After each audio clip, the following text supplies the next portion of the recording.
बरं ठीक आहे उमेश भाऊ, तुम्ही आता म्हटलं तुम्ही मंत्रालयापर्यंत पोहोचले, एक फार महत्वाची गोष्ट आहे की जेव्हा अप्पर वर्धा धरणग्रस्त कृती समितीच्या सर्व सदस्य तुम्ही त्या आंदोलनात सहभागी होते, मंत्रालयात तुम्ही उड्या घेतल्या, त्यावेळेस इतकं मोठं आंदोलन करून अख्ख्या महाराष्ट्रानं ते डोळ्यानं बघितलं, त्यावेळेस तुमच्यावर लाठीचार्ज झाला नाही. आणि त्यानंतर मला वाटते त्यापेक्षा मोठं जे आंदोलन होतं, म्हणजे एक मोठं आंदोलन म्हणावं लागेल की ते आमदार देवेंद्र भुयार यांच्या कार्यालयावरती तुम्ही केलं. मात्र त्यावेळी तुमच्यावरती लाठीचार्ज काय झाला? मुंबईला लाठीचार्ज झाला नाही, मात्र इथं लाठीचार्ज झाला. असं काय तुम्ही गुन्हा त्या ठिकाणी केलेला होता? शेतकऱ्यांवर झालेला लाठीचार्ज, शेतकऱ्यांना झालेला तुरुंगवास हा पूर्णपणे देवेंद्र भुयार यांचा स्पॉन्सर्ड कार्यक्रम होता, हा माझा स्पष्ट आरोप आहे.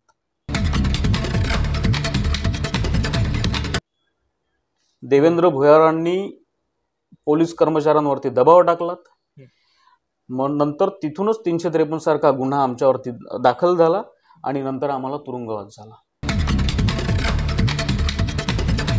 आणि नंतर मग आम्ही ज्यावेळेस त्या कार्यालयात प्रवेश केला, कार्यालयात त्यांचे कर्मचारी होते, आमचं एवढंच म्हणणं होतं का निवेदन घ्या आणि जाऊ द्या. परंतु ठाणेदार आले, ठाणेदार आल्यानंतर त्यांनी स्वतः 3 लोकांवरती आमच्या लाठीचार्ज केला. आजही आमच्याकडे ते फुटेज आहे. या बातमीचे प्रस्तुत करतायत माऊली आय मित्रा ऑप्टिकल. आमच्याकडे सर्व प्रकारच्या नंबरचे चष्मे व सन गॉगल मिळेल. आमचा पत्ता यावलकर पेट्रोल पंप समोर, वरुड. पावसाळा आला की वरुड मोर्शी तालुक्याला अप्पर वर्धा धरण हे नाव ऐकायला येतं. मात्र मागील 1 ते 1.5 वर्षांमध्ये अप्पर वर्धा धरणाच्या जागी अप्पर वर्धा धरणग्रस्त कृती समिती आणि त्यातील आंदोलकांचं नाव जे आहे वरुड मोर्शी तालुक्यातच नव्हे तर मुंबईपर्यंत चर्चेत आहे. आणि या कृती समितीसोबतच या कृती समितीचं जे नेतृत्व करत आहे असे युवा सेनेचे जिल्हा प्रमुख उमेश शहाणे यांचं देखील नाव मोठ्या प्रमाणात आपल्याला चर्चेत ऐकायला येतं. थेट वरुड मोर्शी तालुक्यातच नव्हे तर मंत्रालयात जाऊन मोठं आंदोलन करणे आणि तिथे आपली भूमिका स्पष्ट करणे, अन्यायाच्या विरोधात लढा देणे अशी ओळख सध्या अप्पर वर्धा धरणग्रस्त कृती समितीच्या माध्यमातून आणि युवा सेनेचे जिल्हा प्रमुख म्हणून उमेश भाऊ शहाणे यांची वरुड मोर्शी तालुक्यात झालेली आहे. आज आपल्या अमरावती टुडे न्यूजच्या कट्ट्यावरती विधानसभेच्या रिंगणात अनेक जे उमेदवार इच्छुक आहेत उतरण्यासाठी त्यांची आपण मुलाखत घेतलेली आहे. मात्र अशातच ज्यांचं नाव एक चर्चेत येत आहे ते युवा सेनेचे जिल्हा प्रमुख उमेश भाऊ शहाणे आज आपल्या अमरावती टुडे न्यूजच्या कट्ट्यावरती आलेले आहेत. खूप खूप स्वागत उमेश भाऊ आपलं. धन्यवाद अविनाश भाऊ आपण बोलावल्याबद्दल. माझा पहिला प्रश्न आहे, कारण वरुड मोर्शी तालुक्याला तुमचा चेहरा, तुमचं नाव हे अप्पर वर्धा धरणग्रस्त कृती समितीच्या आंदोलनातूनच माहिती पडलं. कदाचित तुमचे अनेक आंदोलन झाले असतील, मात्र अप्पर वर्धा धरणग्रस्त कृती समितीला इतका संघर्ष का करावा लागतोय आणि तो नेमका संघर्ष कशासाठी तुम्ही करताय? मुळात अप्पर वर्धा धरण हे 1972च्या काळात ते कन्स्ट्रक्ट व्हायला सुरुवात झाली. एखादा प्रकल्प ज्यावेळेस येतो त्यावेळेस जमीन अधिग्रहण करणं हे मस्ट असतं, हे गरजेचं असतं. आणि त्याचमुळं त्यावेळेस नोटीस 4 काढून एक जमिनीचा रेट ठरवला गेला आणि जमीन ॲक्वायर करायला सुरुवात झाली. परंतु ते जे धरण आज आपण शिंबोरा इथे म्हणतो की हे धरण शिंबोराला झालंय, हे धरण आधी ठाणाठुनी या ठिकाणी होणार होतं. म्हणजे आताच्या प्रकल्पाच्या 12 किलोमीटर मागं, म्हणजे बराचसा जरूडचा भाग आणि लोणीचा भाग हा पाण्याखाली आला असता. या भागातल्या लोकांनी त्याला विरोध केला. एवढा विरोध वाढला की ते धरण आपल्याला पुढे सरकावं लागलं. मग ते आता प्रस्तावित जे आपलं धरण आहे शिंबोऱ्याचं, म्हणजे जे गेट शिंबोऱ्याला आहे हे मग तिथं आलं. मग या विरोधात काय झालं की 4 वर्षाचा कालावधी निघून गेला. मग हे प्रकल्प अप्पर वर्धा प्रकल्प हा 72चा जो होणार होता हा कॅन्सल केला. पूर्ण नोटिफिकेशन कॅन्सल झाली आणि नोटिफिकेशन कॅन्सल झाल्यामुळं जे लोकांची जमीन ॲक्वायर करायला सुरुवात केली होती, ज्या भावानी जी जमीन घेणार होते, तर तो नोटिफिकेशन सुद्धा कॅन्सल झाला. परंतु काय झालं की 76ला रिनोटिफिकेशन झालं. नव्यानं नोटिफिकेशन झाल्यामुळं नव्याचे दर जमिनीला यायला पाहिजे होते, परंतु तसं न होता काही अधिकाऱ्यांनी 1972च्याच नोटिफिकेशननुसार दर गृहीत धरून लोकांची जमीन ॲक्वायर करायला सुरुवात झाली. हा तेव्हापासूनचा प्रश्न आजही यासाठी प्रलंबित आहे की अप्पर वर्धा धरणग्रस्त शेतकरी हा फक्त आजपर्यंत निवडणुकीसाठी वापरण्यात आलेला एक फुगा आहे आणि त्याच फुग्याच्या भरोशावर बरेचसे आमदार आपल्या भागातले निवडून आलेत. निवडून यायच्या आधी अप्पर वर्धांचा प्रश्न आपण मार्गी लावू, अप्पर वर्धा धरणग्रस्तांच्या सोबत आमच्या सांत्वना आहे, आमच्या भावना आहे, हा सगळा विषय ते मांडत गेले. परंतु निवडून आल्यानंतर त्यांचा कल बदलण्यात आला किंवा त्यांचा कल स्वतःहून बदलला. कारण होऊ शकते की एकच प्रकल्प हा असा आहे का जो पिढ्यानपिढ्या संघर्ष करतोय. आज चौथी पिढी संघर्ष करत आहे. आमच्या अप्पर वर्धा धरणग्रस्त कृती समिती मार्फत जो आम्ही संघर्ष सुरू केला, या गोष्टीला एकच कारण आहे की सगळे लोक जे आहेत अप्पर वर्धा धरणग्रस्त शेतकरी हे आता म्हातार वयात आहे. कोणी स्वर्गवासी झालेत, कोणी आता त्या स्टेजला आहे. आज चौथी पिढी संघर्ष करत आहे. योगायोगानं आमचं मोर्शी तालुक्यात छोटं मोठं आंदोलन चालू असते. याचाच भाग म्हणून काही धरणग्रस्त शेतकरी आमच्याकडे आले. त्यांनी आमच्याकडे त्यांची इच्छा बोलून दाखवली. आम्हाला तो प्रश्न जेन्युइन वाटला की एखादा प्रकल्प 40-45 वर्ष प्रलंबित असणं, त्या शेतकऱ्यांच्या समस्या किंवा मागण्या प्रलंबित असणं, मग याला आपण वाचा फोडायला पाहिजेत. म्हणून मग आपण 19 मे 2023ला आमरण उपोषणाला मोर्शी तहसीलच्या प्रांगणात आपण सुरुवात केली आणि तिथनं मग हा सगळा लढा सुरू झाला. एखादा विषय असतो की ज्या आपण खोलात जायचा प्रयत्न करतो तर ते नवीन पैलू आपल्यासमोर येत असतात, म्हणजे उघड होत असतात. तर आम्ही या निष्कर्षापर्यंत पोहोचलो आहेत की आजपर्यंत अप्पर वर्धा धरणग्रस्तांच्या ज्या समस्या पेंडिंग आहेत किंवा प्रलंबित आहेत त्या फक्त आपल्या भागातल्या लोकप्रतिनिधींमुळेच आहेत. अच्छा. कारण आम्ही कदाचित आता तुम्ही बघूनच आहेत की संघर्ष एवढा वाढला होता की आपण एकदम मंत्रालयापर्यंत पोहोचलो आणि त्यानंतर आम्हाला मुख्य सचिवांकडनं किंवा प्रधान सचिवांकडनं, जलसंधारणाच्या सचिवांकडनं हा विषय त्यावेळेस माहिती पडला की आतापर्यंत ही मागणी आमच्यापर्यंत आलीच नाही. हे वाक्य खरं तर आम्हाला शॉकिंग होतं आणि म्हणूनच ठरवलं की ज्या लोकांच्या मागं लोकप्रतिनिधी नाही, आपण त्यांचा प्रतिनिधी बनायचं, आपण त्यांचा सारथी बनायचं आणि त्यांचा रथ आपण आपल्या खांद्यावर घेऊन मग तो कोण्याही जरी पद्धतीनं आपल्याला हाकायला भेटला तर तो आपण हाकायचा आणि यांच्या मागण्या आपण कोण्यातरी पद्धतीनं मान्य करून घ्यायच्या. बरं, ठीक आहे उमेश भाऊ, तुम्ही आता म्हटलं तुम्ही मंत्रालयापर्यंत पोहोचले. एक फार महत्त्वाची गोष्ट आहे की जेव्हा अप्पर वर्धा धरणग्रस्त कृती समितीच्या सर्व सदस्य तुम्ही त्या आंदोलनात सहभागी होते, मंत्रालयात तुम्ही उड्या घेतल्या, त्यावेळेस इतकं मोठं आंदोलन करून अख्ख्या महाराष्ट्रानं ते डोळ्यानं बघितलं, त्यावेळेस तुमच्यावर लाठीचार्ज झाला नाही. आणि त्यानंतर मला वाटते त्यापेक्षा मोठं जे आंदोलन होतं, म्हणजे एक मोठं आंदोलन म्हणावं लागेल की ते आमदार देवेंद्र भुयार यांच्या कार्यालयावरती तुम्ही केलं. मात्र त्यावेळी तुमच्यावरती लाठीचार्ज काय झाला? मुंबईला लाठीचार्ज झाला नाही, मात्र इथं लाठीचार्ज झाला. असं काय तुम्ही गुन्हा त्या ठिकाणी केलेला होता? मी खरं तर तुम्हाला धन्यवाद द्यायला पाहिजे, तुम्ही हा प्रश्न मला आवर्जून केलात. 109 दिवस आम्हाला झाले होते उपोषण करून आणि नंतर मग आम्ही मंत्रालयात जायचा निर्णय घेतला. आमचे मार्गदर्शक आहे प्राध्यापक साहेबरावजी विधळेत, यांच्याकडे आम्ही सगळी व्यथा मांडली की 109 दिवसानंतर 108 दिवसानंतर आपल्याकडे प्रशासन सकारात्मकतेनं बघायला तयार नाही आहेत, मग आपण काहीतरी करायला पाहिजे. त्यांचा विरोध होता की आपण एकदम असं उग्र आंदोलन नको करायला, कारण सगळ्यांचा जीव शेवटी महत्त्वाचा असतो. म्हणून आम्ही 2-4 लोकांनी जबाबदारी घेतली आणि मग आमचा सगळा एक 2-3 हजार शेतकऱ्यांचा जथ्था मुंबईच्या मार्गाने निघालो. काही पोहोचू शकले, काही नाही पोहोचू शकले.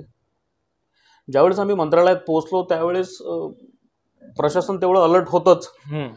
उडी मारायच्या आधी पाटील म्हणून तिथले एक कर्मचारी आहे, पोलीस कर्मचारी, ते आले आणि मला म्हणाला की तुम्ही उमेश शहान आहेत का? मी म्हटलं हो. तर तुम्ही म्हणे 2 मिनटं खाली चला, मला तुमच्यासंग बोलायचं आहे. म्हटलं तुम्ही पुढे व्हा, मी येतोच. पण त्यांनी ते एक धरून टाकलं की बाबा हे आंदोलन करायला आलेच आहेत, म्हणून ते थोडे त्यांच्या कर्मचाऱ्यांना, पोलीस कर्मचाऱ्यांना बोलवायला, हाक द्यायला गेले. तेवढाच उशीर आम्ही त्यांचा हात झटकला, तेवढ्याच कालावधीत हात झटकला आणि सरळ आम्ही जाळीवरती उतरलो. जाळीवरती उतरल्यानंतर मग ते सगळं एक मोठं आंदोलन झालं, तुम्ही बघून आहेत ते. पण त्या एवढ्या सगळ्या आंदोलनात एकाही पोलीस कर्मचाऱ्याने आमच्या एकाही शेतकऱ्याला अपशब्दात बोलला नाही किंवा अभद्र अशी वागणूक दिली नाही.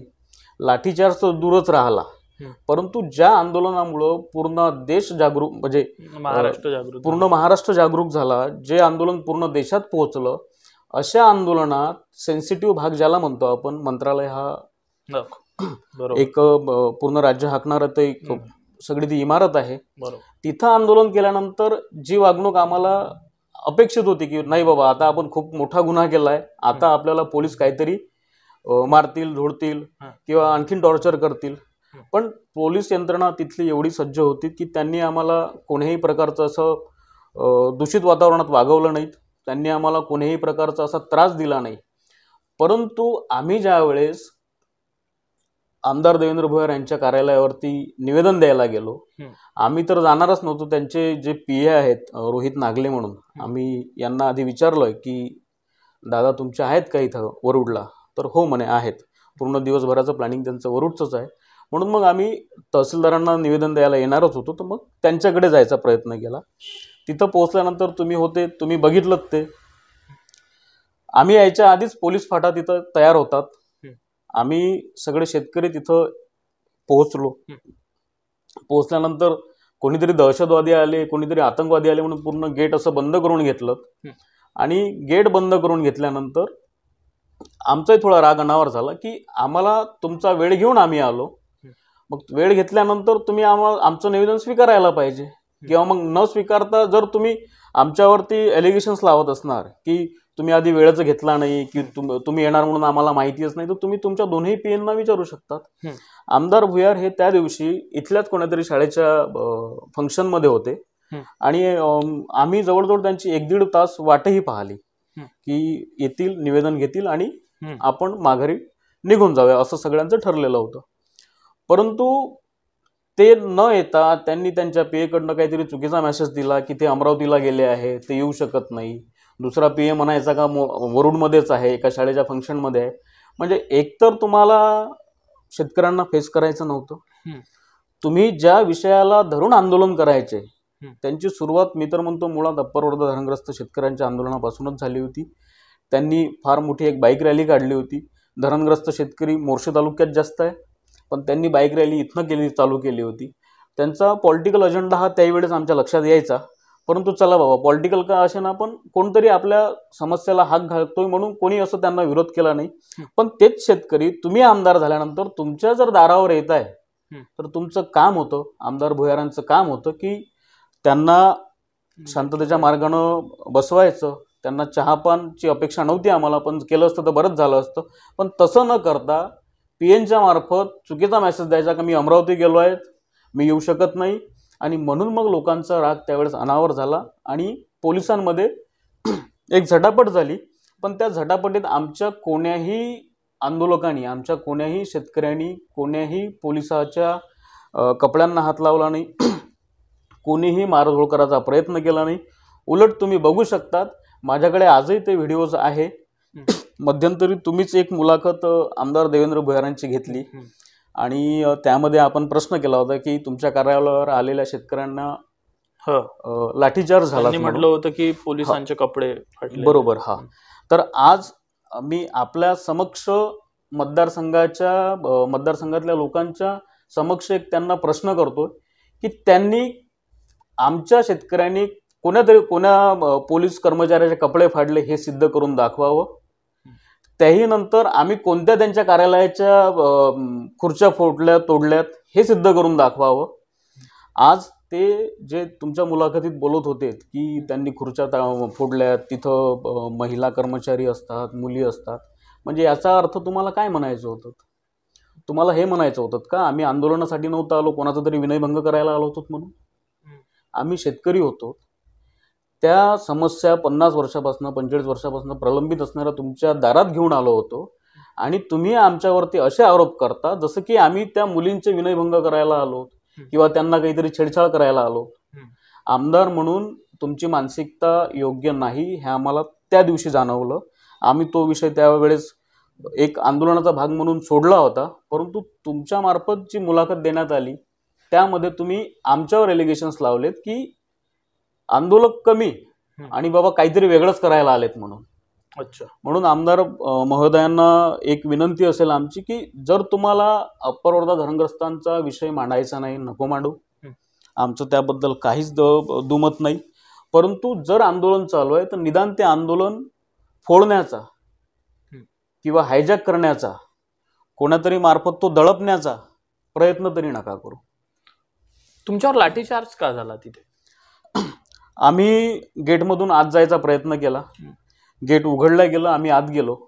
आत गेल्यानंतर जे आपले ठाणेदार आहेत वरुड शहराचे, वरुड पोलीस स्टेशनचे, यांनी सगळ्या त्यांच्या फोर्स फाट्याला सांगितलं की कोणालाही आत जाऊ द्यायचं नाहीत म्हणून. परंतु लोक त्यांच्या भूमिकेवरती ठाम होते की आपण आता त्याच्या कार्यालयात जाऊनच, आमदारांच्या कार्यालयातच जाऊन आपण निवेदन द्यायचं आणि परत यायचं. आमचा हेतू शुद्ध होता, आमचा हेतू पवित्र होता की फक्त निवेदन द्यायचं आणि परत यायचं. परंतु पोलिसांची भूमिका बघून मग तो विरोध वाढला, आमच्याकडनं विरोध वाढला. आणि नंतर मग आम्ही ज्यावेळेस त्या कार्यालयात प्रवेश केला, कार्यालयात त्यांचे कर्मचारी होते. आमचं एवढंच म्हणणं होतं का निवेदन घ्या आणि जाऊ द्या. परंतु ठाणेदार आले. ठाणेदार आल्यानंतर त्यांनी स्वतः 3 लोकांवरती आमच्या लाठीचार्ज केला. आजही आमच्याकडे ते फुटेज आहे. त्यांनी जरी म्हटलं असेल त्यांच्या FIR मध्ये तक्रार करताना आमची की बाबा त्यांचे कपडे फाडले, आम्ही आजही ठाणेदारांच्या विरोधात तक्रार करू शकतो. परंतु आम्हाला माहिती आहे ते त्यांचं कर्तव्य ते बजावत होते. आम्ही त्या भूमिकेत जाणार नाही, आम्ही प्रतितक्रार कुणाची करणार नाहीत.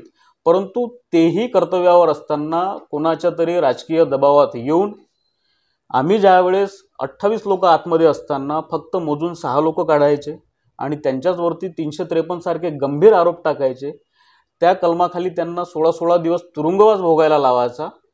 हे मला वाटते निदान पोलीस कर्मचाऱ्याने तरी कोणाच्या दबावात येऊन या पद्धतीची कारवाई करायला नाही पाहिजे.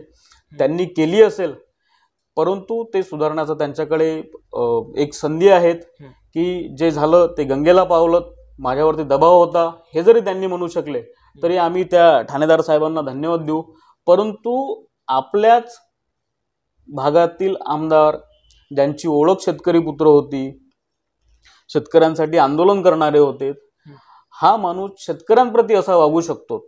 माझं ठीक आहे, मी एक राजकीय व्यक्ती आहोत, माझ्याकडे एका संघटनेचं जिल्हाध्यक्ष म्हणून मी काम करतोय.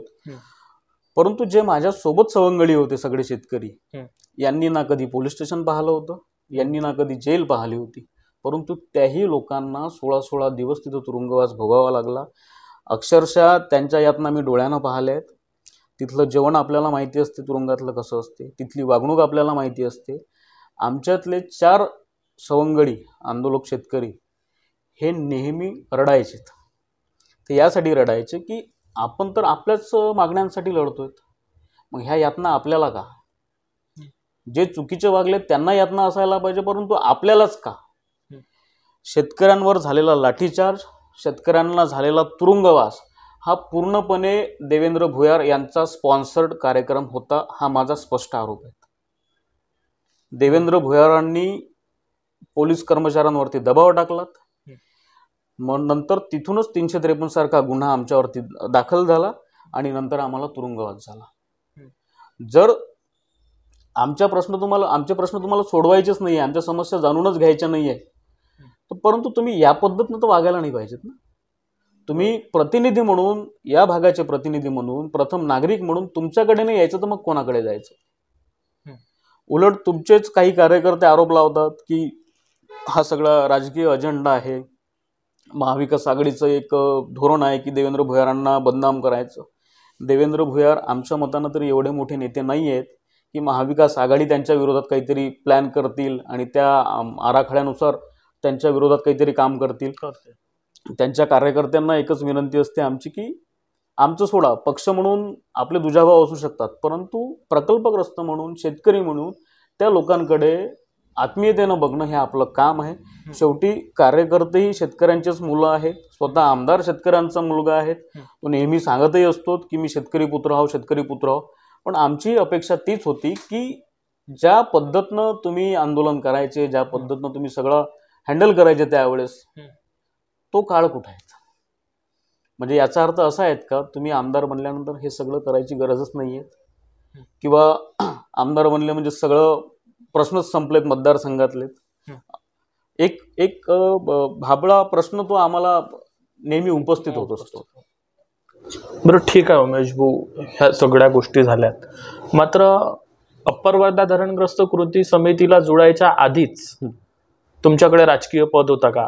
आणि तुमची नेमकी राजकारणात तुम्ही केव्हा आले आणि तुमचा राजकारणात येण्याचा उद्देश काय होता? मुळात आमचं कुटुंबच हे स्वर्गीय बाळासाहेब ठाकरे यांच्या विचारांनी प्रेरित आहेत. अच्छा. आमच्या जवळजवळ आता आजोबा, वडील आणि आम्ही सुद्धा आता त्या विचारांनी प्रेरित आहोत. मी शालेय जीवनात असताना किंवा कॉलेज जीवनात असताना मी नेहमी विद्यार्थी सेनेमार्फत काम करायचो, पण कधी असं फ्रंटवर यायची गरज पडली नाही, कारण थोड्या जबाबदाऱ्या होत्या त्या आपल्याला पार पाडायच्या होत्या. मध्यंतरी ग्रॅज्युएशन झाल्यानंतर मी BBA ग्रॅज्युएट पोटे कॉलेजमधनं पासआउट आहे. नंतर पुण्याला नोकरीसाठी गेलो, सोबत MBAचं ॲडमिशन झालं आणि त्याच कालावधीत आमचा संपर्क देवेंद्र भुयार यांच्याशी आला, त्यांच्या कार्यकर्त्यांशी आला. असं कुठंतरी वाटायचं की बाबा दुसरा बच्चू कडू तर आपल्याकडे तयार होत नाही आहेत ना. आम्ही प्रभावित झालो. म्हणजे ते शेतकऱ्यांसाठी आंदोलन करणं, शेतकऱ्यांसाठीचा तो विषय नेहमी आक्रमकतेनं मांडणं. मग त्या याच्यात आम्ही आमच्या भूमिका मांडत गेलो. आम्ही त्या व्यक्तीला सपोर्ट केला, ज्या पद्धतीनं होता येईल त्या पद्धतीनं केला. नोकरीमुळं डायरेक्टली इन्व्हॉल्व होता नाही आलं, परंतु ज्या पद्धतीनं होता येईल त्या पद्धतीनं आम्ही मदत करायचा प्रयत्न केला. आमदार महोदय यांचा शपथविधी झाला. 2019ला ते निवडून आलेत आणि नंतर 6 महिने झाल्यानंतर कोरोना काळ आला. कोरोना काळात काय झालं की शेतकऱ्यांच्या समस्या जैसे तेच होत्यात. फक्त प्रश्न उचलणारे विधिमंडळात गेले होते. विधिमंडळात गेल्यानंतर खरंच कोणतरी आपला प्रतिनिधी प्रश्न मांडतोय का, आम्ही याची वाट पाहत होतो. आपल्या भागात 2019-20 मध्ये भयानक अतिवृष्टी झाली. त्यावेळेस उद्धवसाहेब मुख्यमंत्री असताना पूर्ण राज्यासाठी 10,000 कोटींचं एक अतिवृष्टी पॅकेज त्यांनी जाहीर केलं आणि त्यावेळेस नेमकं आपला मोर्शी आणि वरुड तालुकाच हा त्यातनं वगळण्यात आला. मग हा वगळण्यात का आला, हाच आपला भाग वगळण्यात का आला म्हणून आम्ही त्यांना प्रश्न केले आमदार महोदयांना. तर SDRF NDRFचे नॉर्म्स सांगून त्यांनी तो टाळला प्रश्न. मग पुन्हा प्रयत्न केला आम्ही त्यांच्यासंग संपर्क करायचा, तर हवामान केंद्रानं जी आकडेवारी दिली ती त्यानुसार ते होत असते, आम्ही तेही मान्य केलं. पण हवामान केंद्र ज्यावेळेस त्यांनी म्हटलं तर ते मानवनिर्मित आहेत. मानवनिर्मित असताना त्याची काहीतरी नियमावली असेल बसवायची, ज्या आधारे आपण अतिवृष्टी झाली की कोरडा दुष्काळ पडला की कोण्या भागात किती पाऊस पडला हे सगळं आपण मूल्यांकन करत असतो.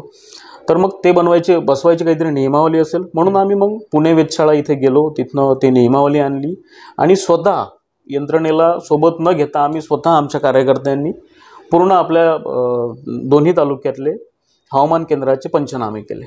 मग ते पंचनामे घेऊन आम्ही कलेक्टरांकडे गेलो.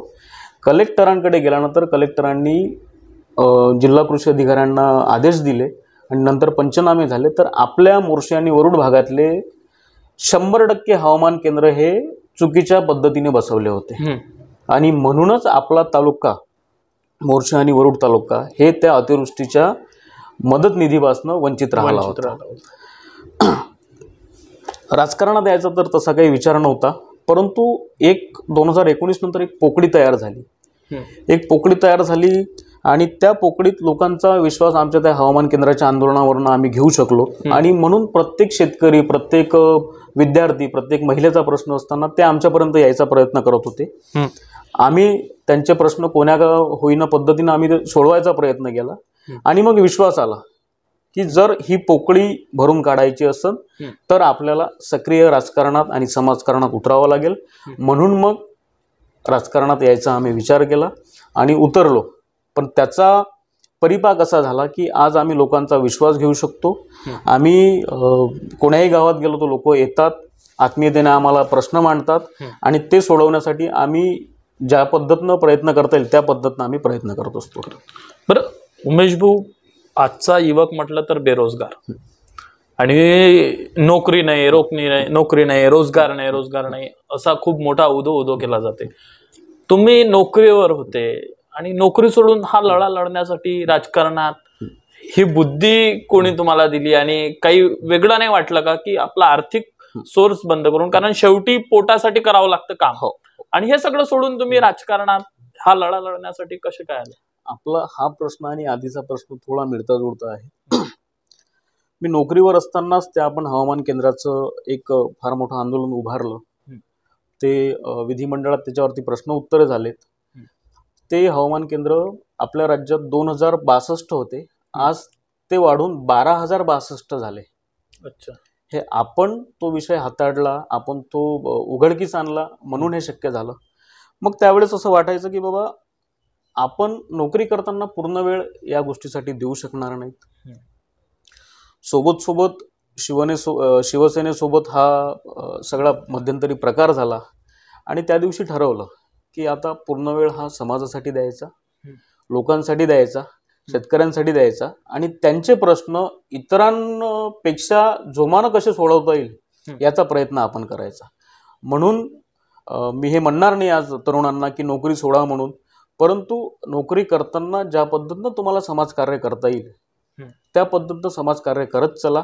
आज उदरनिर्वाहासाठी नोकरी असणं गरजेचं आहे, व्यवसाय असणं गरजेचं आहे. आज फक्त शेतीवरती आपण जर उदरनिर्वाह करायचा ठरवला तर शक्य होणार नाही आणि त्याच्या अडचणी आपण वारंवार जाणून आहोत. मी निर्णय घेतला याचा अर्थ प्रत्येकानं तसा निर्णय घ्यावा असं मी म्हणणार नाही, परंतु आपल्या भागात MIDC सारखा एक फार गहन प्रश्न आहे. तो प्रश्न कसा सोडवता येईल यावर आमचं पुणे MIDCतल्या अधिकाऱ्यांसोबत थोडं बोलणं चालू आहे. आता तेवढ्या मोठ्या प्रमाणातली उद्योग आपण आणू शकणार नाहीत किंवा ते येतीलही नाही आपल्याकडे, परंतु त्याच भागात एखादं छोटं स्पेअर्स पार्टचं जर आपण मॅन्युफॅक्चरिंग चालू केलं आणि टाटासारखं झालं, त्यानंतर अशा फार मोठ्या कंपनीज आहे की जिथं आपण तो स्पेअर्स पार्ट बनवून इथं आपण पाठवू शकतो. या पद्धतीनं थोडं आमचं बोलणं चालू आहे. पण त्यासाठी अधिकाऱ्यांची, राजकीय लोकांची एक महत्त्वाकांक्षा असायला पाहिजे, ती आम्हाला जाणवली नाही, अजूनपर्यंत दिसली नाही, परंतु आम्ही त्यावर नक्की तोडगा काढण्याचा प्रयत्न करू आणि त्या इंडस्ट्रीजला आपल्या छोट्या स्मॉल इंडस्ट्रीज संग कसं जोडता येईल याचा आम्ही प्रयत्न करू. बरं, आता जवळपास कोरोना काळापासून तुम्ही मतदारसंघात आणि आधीपासून तुमचा सामाजिक कार्यात सहभाग आहे. नागरिकांच्या समस्या तुम्ही सोडवत आहात, आंदोलन तुम्ही आता सतत करते आहात आणि एका राजकीय पक्षाशी तुम्ही जोडले आहात. तुम्हाला विधानसभा निवडणूक लढायची आहे का? म्हणजे असं चर्चा देखील समाजातून ऐकायला येत आहे, यामध्ये सत्यता आहे का? आता हा फार गुगलीवाला प्रश्न तुम्ही टाकलायत. आज संघर्ष करायलाही तयारी पाहिजेत. एक मानसिक तयारी ज्याला म्हणतो आपण, ती स्वतःची तरी पाहिजेत. कोण लादून दिलेली मानसिकता आणि स्वतः इनबिल्ड असलेली मानसिकता यात थोडा फरक असतो. आज ज्यावेळेस मी लोकांमध्ये जातो, लोकांकडनं असं आपल्याला ऐकायला मिळते की नाही तुम्ही दावेदारी करायला पाहिजे, तुम्ही विधानसभेत यायला पाहिजेत.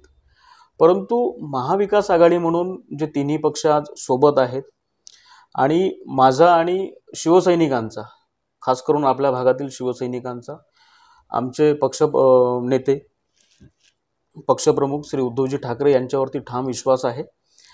ते ज्या पद्धतीनं ठरवतील मोर्शी विधानसभेकरिता आपण कोण उमेदवार द्यायचा, त्यानंतर महाविकास आघाडीत कोणत्या पक्षाला द्यायचं, हे ज्यावेळेस ते ठरवतील आम्ही त्यांच्या भूमिकेची समर्थन करायला आम्ही तयार आहोत. ते म्हणेल त्या पद्धतीनं आम्ही वागायला तयार आहोत. परंतु हे होताना आपल्या भागातले प्रश्न विधिमंडळात मांडले गेले पाहिजे. हाच जर चेहरा आपण तिथं देऊ शकलो तर ते आपल्या भागासाठीही चांगलं होईल, शेतकऱ्यांसाठीही चांगलं होईल आणि सोबत पक्षवाढीसाठी ते चांगलं राहील. म्हणजे संधी मिळाल्यास लढणार?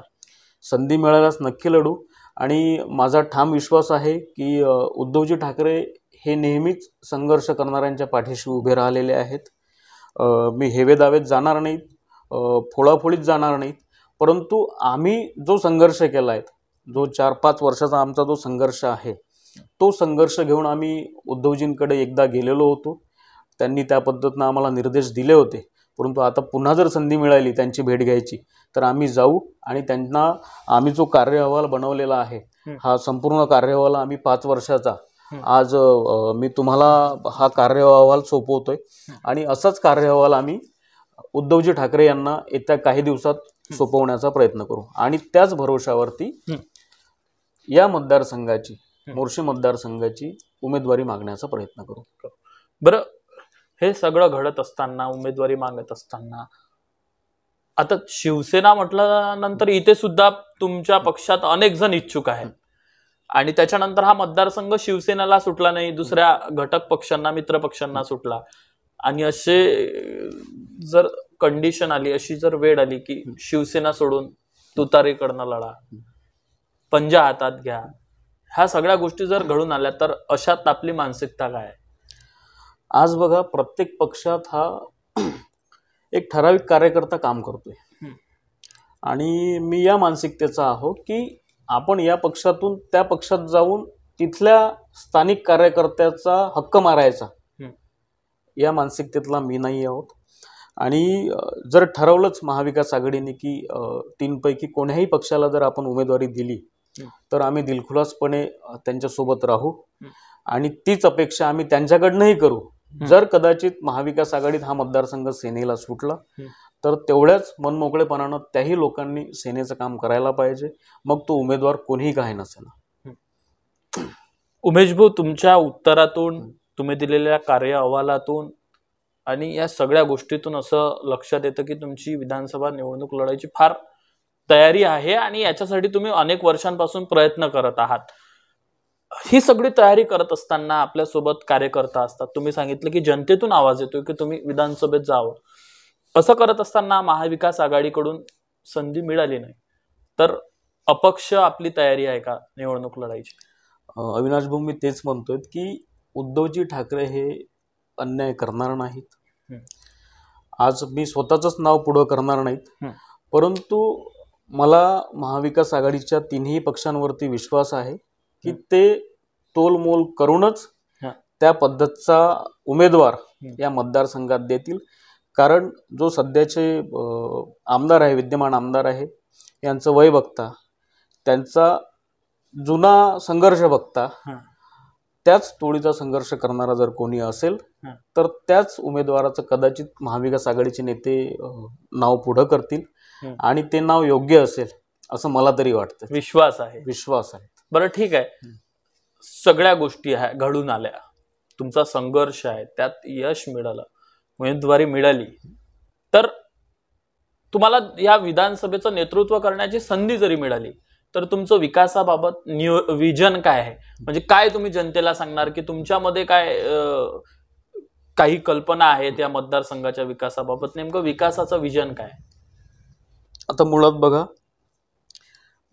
तुम्ही बोलता बोलता बोललेत की तुम्ही नोकरी सोडून या सगळ्या राजकारणात, समाजकारणात इन्व्हॉल्व झालात. मुळात मी पुण्यामध्ये जवळजवळ 13 वर्ष काढलेले आहेत आणि त्या 13 वर्षाच्या कालावधीमध्ये पुणे ज्या पद्धतीनं डेव्हलप झालं आहे, तिथल्या स्मॉल स्केल इंडस्ट्री, मोठ्या इंडस्ट्रीज ह्या इंटरकनेक्ट आहेत. आज आपण बघतो की एखादी कंपनी गाडी बनवते तर ती पूर्ण पार्ट्स कंपनीतच बनवत नाही, ते छोट्या स्मॉल इंडस्ट्रीजला सबलेट करतात, कॉन्ट्रॅक्ट सबलेट करतात की तुम्ही आम्हाला एखादा स्क्रू बनवून द्या, तुम्ही आम्हाला गाडीचं गेट बनवून द्या, तुम्ही लाईट बनवून द्या. तर ही कनेक्टिव्हिटी आपण त्यावेळेस करू शकतो.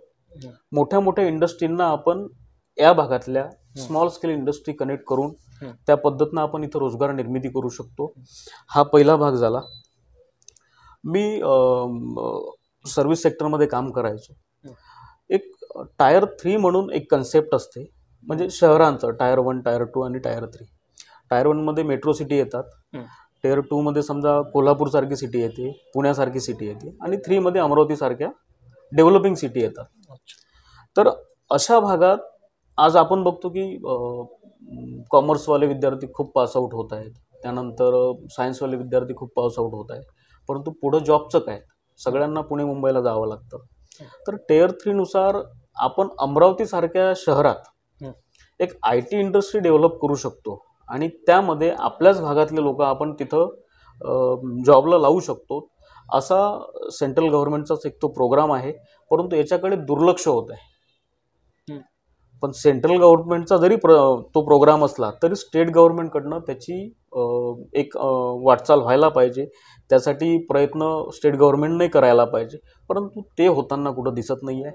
स्किल डेव्हलपमेंट सारखा प्रोग्राम प्रत्येक तालुक्यात असणं गरजेचं आहे, ज्यामध्ये प्रत्येक त्या उमेदवाराचं तिथं ॲडमिशन घेणाऱ्या उमेदवाराचं फिजिकली, मेंटली आणि एज्युकेशनली हा तीनही भाग आपण त्या स्किल डेव्हलपमेंट प्रोग्रामनुसार आपण त्याला विकसित करू शकतो. आणि त्याचाच फायदा पुढे चालून कोणी ऑलिम्पिकमध्ये जातो, कोणी चांगलं स्टेट लेवलला चांगलं नाव करतो, कोणी ॲडमिनिस्ट्रेटिव्ह लेवलला समजा नोकरीला लागतं आणि त्यामधून तो स्वतःचा उत्कर्ष करतो आणि इनडायरेक्टली तो समाजाचा उत्कर्ष करतो. एक बिहारसारख्या ठिकाणी स्किल डेव्हलपमेंटवरती फार मोठ्या पद्धतीनं काम केलं जातं. हे मी स्वतः जाणलेलं आहे. माझे बरेचसे बिहारचे तिकडले मित्र आहेत, ते स्वतः सांगतात की आमच्या भागात काय होतं नेमकं. आपण जेवढं म्हणतो की बिहार अनडेव्हलप्ड आहे, परंतु त्यांचं शिक्षणावर आणि स्वतः प्रोग्रेसवर जेवढं ध्यान असायला पाहिजे तेवढं नक्कीच आहे. काहीच वर्ग आहे की जो त्या सगळ्या प्रवाहाच्या बाहेर आहे आणि आपल्याकडे येऊन बसतो. तर आपण त्या पद्धतीनं स्किल डेव्हलपमेंट मार्फत प्रत्येक विद्यार्थ्याचा आपण इथं उत्कर्ष करू शकतो, या मानसिकतेतला मी आहोत. आणि त्यासाठी आपण दोन्ही तालुक्यात कोण्या पद्धतीनं आपल्याला तो प्रोग्राम राबवता येईल याची तयारी आम्ही आतापासूनच चालू केलेली आहे. आपले जे आता विद्यमान विधान परिषद आमदार सत्यजितजी तांबे यांच्या संग आमचं सागरदादा देशमुख जे आमचे विभागीय सचिव आहेत यांच्या मार्फत नेहमी बोलणं होत असतं. आणि त्या व्यक्तीचे जे थॉट्स आहेत तरुणांबद्दलचे, विकासाबद्दलचे, ते थॉट्स आम्ही आत्मसात करत असतो. सोबत आदित्यजी ठाकरे यांचं विजन फार मोठं आहे. त्यांचं पर्यावरणावरती फार लक्ष आहे. आणि आपलीतच असे 2 प्रोजेक्ट तयार होऊ शकतात. एक तर सर्वांना माहिती आहे की आता शिंबोरा धरण आपलं इथे फार मोठं डेव्हलपमेंट आपण करू शकतो. सोबतच आपलं सालबर्डी सारखा स्पॉट आहे जिथं बारमाही आपण टुरिझम डेव्हलप करू शकतो. धरणावर तरी आपण सिजनेबल करू शकतो, पण सालबर्डी सारख्या ठिकाणी आपण बारमाही टुरिझम डेव्हलप करू शकतो. त्याही मार्फत आपण बराचसा तिथं रोजगार निर्मिती, व्यवसाय निर्मिती होऊ शकते. या सगळ्या गोष्टीचं आमचं मोजमाप चालू आहे. आम्ही आमच्या पद्धतीनं आमची सगळी टीम काम करत आहे. ज्या दिवशी वेळ येईल त्या दिवशी आम्ही नक्की तुम्हाला ते सगळं प्रेझेंटेशन देऊ. हा सगळा आमचा युवकांबद्दलचा आणि इथल्या विद्यार्थ्यांबद्दलचा कन्सेप्ट आहे आणि त्याच मार्फत आम्ही मार्गस्थ होत आहोत. हे होते युवा सेनेचे जिल्हा प्रमुख उमेश भाऊ शहाणे. राजकीय प्रश्न केल्यानंतर अनेक सस्पेन्समध्ये टाकणारी उत्तरे त्यांनी दिली. अन्याय झालेल्या प्रश्नावर एक रोखठोक त्यांनी उत्तरं दिलीत आणि विकासाबाबत युवकांच्या भविष्याच्या दृष्टिकोनातून, म्हणजे अर्थातच ते एक युवक आहे, तरुण आहे, त्यानिमित्ताने युवकांच्या भविष्याचा विचार करता त्याबद्दलही त्यांनी त्यांचं विकासाचं थोडं विजन मांडलेलं आहे. कारण वेळ आल्यानंतर ते त्यांचं पूर्ण विजन मांडतीलच. या मुलाखतीमध्ये अनेक प्रश्न आपण विचारून घेतली आणि त्याचं उत्तरही आपल्या प्रेक्षकांना समाधानकारक असेल असं उत्तर त्यांनी दिलेलं आहे. मात्र तुमच्या मनात अनेक प्रश्न असतील, आमच्या मनात देखील आहेत. असेच काही प्रश्न तुमच्या मनात असणारे कमेंट्स बॉक्समध्ये नोंदवा. पुढच्या मुलाखतीमध्ये नक्की त्या प्रश्नांवरती उत्तर आपण उमेश भाऊ कडून जाणून घेऊ. या मुलाखतीमध्ये इतकंच. थांबूया. धन्यवाद.